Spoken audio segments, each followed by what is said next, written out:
BC's United Party said today it will implement the largest tax cut in the province's history if voters elect it to power in October's election. For more on that, let's bring in Rob Shaw at the BC Legislature. Rob, what kind of tax cut are we talking about here?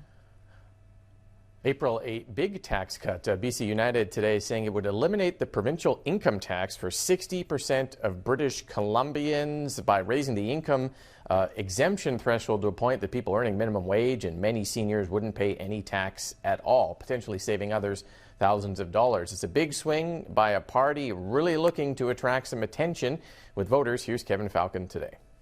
A senior living on a fixed pension of $40,000 and struggling to adjust to skyrocketing costs under the NDP will pay $0 in provincial income tax. BC United's tax cut policy would be reflected in more powerful paychecks for folks right across the province. You'll keep more of the money you earn while a BC United government balances the budget and brings back fiscal responsibility to British Columbia. The biggest impact here will be for minimum wage earners under $35,000 a year, seniors, and those near BC's average wage of $54,000. Because what United is proposing is to raise the basic personal tax exemption from $12,000 currently to $50,000, meaning around 2.4 million people would not pay any provincial income taxes or have them deducted from their paycheck or owed at the end of the year. If you make more, you still get the tax savings on that first $50,000, translates into around $2,050 in savings for most people, or almost another extra $200 a month. The estimated cost of this, $5.4 billion in lost government tax revenue. United not explaining Tuesday how it would make that up, which left the party open to attack.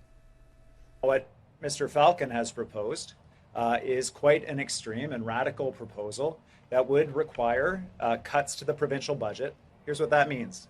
It means fewer schools, fewer teachers, fewer new schools, any new hospital expansions being canceled, cuts to doctors, physicians, people who work in hospitals, nurses. I'm looking at bus drivers, transit, some of the most extreme cuts. I think he is truly revealing who he is. And no services do not have to be cut. This is one of the great myths of the left. The NDP will tell you that all their spending is actually really important, good spending. Well, I would argue they've got it wrong. They constantly use healthcare as an example, say that they spend more in healthcare than we've ever spent. But the problem is we're getting the worst outcomes we've ever seen in healthcare. I do not measure success by how much we're spending. I measure it by what outcomes we're getting.